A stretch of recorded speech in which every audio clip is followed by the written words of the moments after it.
For years, people have been wondering, is Texas back? And now with the Cotton Bowl appearance, they most definitely are. We're doing the equivalent of biting down on the mouthpiece and running the dang ball. We are in the storm right now, and we've had some pretty heavy rains. Tyler Legacy's favorite. And you know what? Tally me onto that emotional list, because I did not get my $1 hot dog. I hauled all the way down there. You ever seen a grown man run for a hot dog? Well, everyone in attendance here saw me run for a hot dog. They were out by the time I got there. Here's a little Texas vocab for you. It's spelled Lancaster. It's pronounced Lancaster. And you better say it right if you're going to say it, because this team deserves your respect. Look at this big old state of Texas. Our Serenity Douglas drove here from Tyler 3 hours down to the Houston area to go check out those dominant Kilgore Bulldogs. Serenity, please tell me you didn't drive all that way for a bad game. Oh, for sure. And you know, one of the most exciting parts about these playoffs is seeing new teams and new stadiums. We got a real treat actually here in Sulphur Springs. It ain't close to anybody, but it sure is pretty to look at. Their current district is as messy as the inside of that beard. 3 teams sit with 1 loss in the district, with just 1 to 2 games left in the season. It's been 20 years since Tyler Legacy walked off the field victorious over Rockwall. Since then, there have been 4 presidents, a new generation of people have existed, the high school has changed its name, and 9 Fast and Furious movies have come out, plus a spin-off. So yeah, it's been a while. Let's meet the Rough Riders.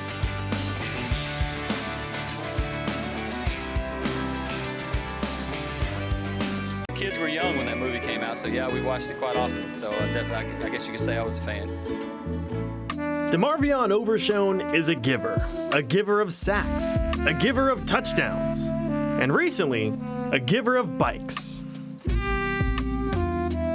One thing about me, I want to inspire, whether that's on or off the field, and give back, whether that's on or off the field. And coming home, especially doing it at home, just giving back whatever I can to help a family or to make a child smile. You know, that's what I'm all about.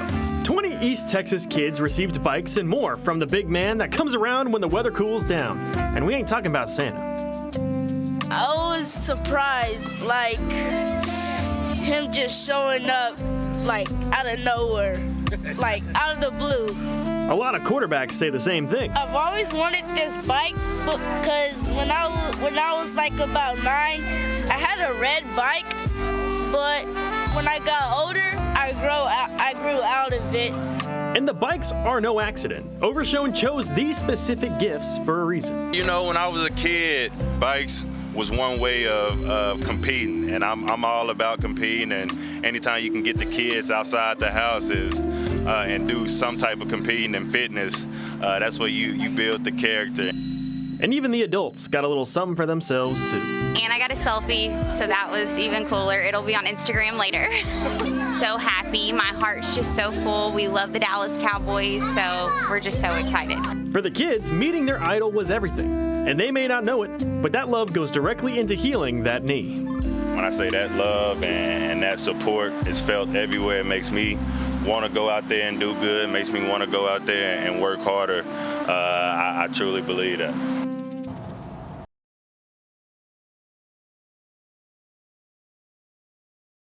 All 50 of these United States play high school football, but none of them have a tougher road to the state championship than Texas. Here in the great state, all schools playing 11-man football go through a 6-round gauntlet of play. No other state has a tournament this long. Even high school football hotbeds, California and Florida, don't have brackets deeper than 5 games. This is because they divide their states into regions. Teams play for championships with no sections. Here in Texas, it's a playoff bloodbath that rivals the Alabama, where the top 4 teams from every district within the state play. Even if their records ain't great, why? Because every once in a while you get a team like one.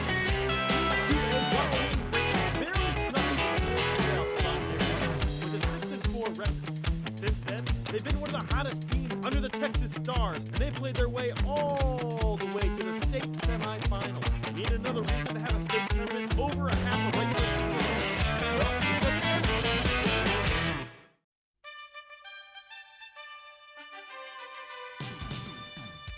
This is the Center Rough Riders Rocky II moment. They squared off against the state champion Gilmer Buckeyes in round 1 of the playoffs a year ago, and it was a fight that left them battered and defeated, but not broken. Now they get another shot at the champ, and Meeks is ready to be the one surviving to the next round. It's two different teams now. Last year's over and done with, and it's a new group of guys for both of us. But it isn't going to be an easy title to take from the defending champs.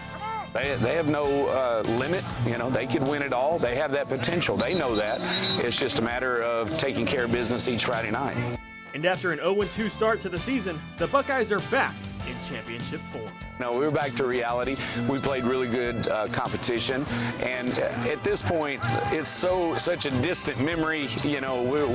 Our nose is down to the grindstone, and we're slaving away one day at a time. It's a new season, and both teams are doing whatever it takes to either continue a legacy. We understand where we are in the season, and we're trying to make that trajectory work towards the December 20 date. Or build one of their own. People remember the teams that play in December, and so that's our next goal. That's the next step for us. The road to the championship starts in round 1. Buckeyes versus Rough Riders.